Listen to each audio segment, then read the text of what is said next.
Corey Morris has a problem. His problem is his waist. Now, I've never heard this in my life. I don't want to see you go.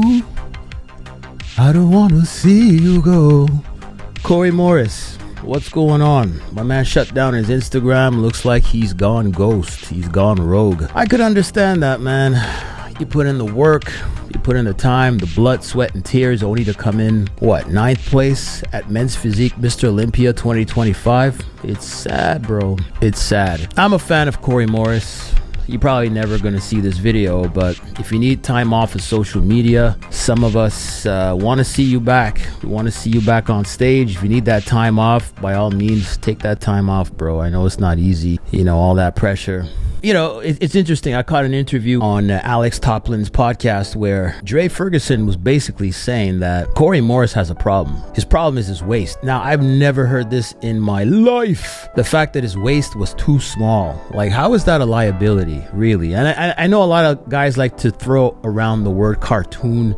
He's got a cartoon type physique. I mean, come on, man. This guy's got great shoulders, great aesthetics, a killer taper, super tiny waist. To me, that's not a liability. That's something all of us should strive for. And a lot of guys are talking about SEO. I don't think Corey's doing any SEO, man. He's been like consistent with his training, with his physique. His physique has looked like that. Even in some old clips I caught of him back in, I'm going to say 2017. He's got some clips floating around YouTube. But nonetheless, he's always had that shape. He's always been built like a Dorito, which is cool. And that's the reason why I think his look is absolutely men's physique, in my opinion. You know, that aesthetic, you know, we kind of got away from that. Men's physique has evolved. There's actually a great video online right now that shows you the evolution of men's physique. And I think Corey exemplifies what a lot of guys would like to look like.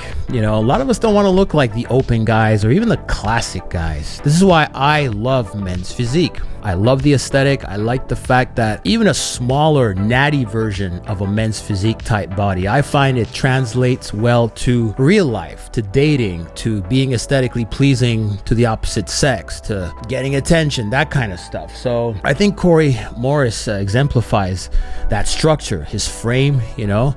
As for his performance at this year's Olympia, I think he came in pretty dialed. Looks like he was holding a little bit of water in his back, but nonetheless, to be relegated to 9th place, if I am wrong, you guys will correct me, I'm sure. I think he deserved a higher placing. So I'm hoping this glitch that we see right now in his Instagram and him just ghosting everybody, I think that I'm hoping it's temporary. I know that he has been focused more on his gym. I think he's about to open a fitness gym, Undisputed Physiques. That's the name of the gym. Go ahead and support and check him out on Instagram. If you live in the area, you know, maybe start training there, show him some love. But nonetheless, man, Corey's been one of my top 5 guys. I really do dig his physique. And not only his physique, but for him as a sort of representative of the sport. I think he's a great guy. Puts a lot of great content when his head's in the game, when he's consistent. I know he's been like falling off of YouTube, but nonetheless, I always look forward to seeing his videos. I've been a follower of his on his YouTube account for a number of years now. It's not always consistent, but when he does drop a video, there's always some great gems. I love his training techniques and stuff like that. So, you know, it's too bad. You know, it really is too bad. And I know he put in the work this year.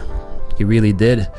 Made significant improvements. One of the things I would have loved to see with his body was maybe some improvements in the lower body in regards to calves and hamstrings. I know people laugh at his calves and stuff like that, but sometimes it's a genetic issue. But I think he could have maybe blasted his calves a little more. But other than that, man, the upper body is top tier. Anyways, let me know what y'all think about this. I'm gonna keep the video short.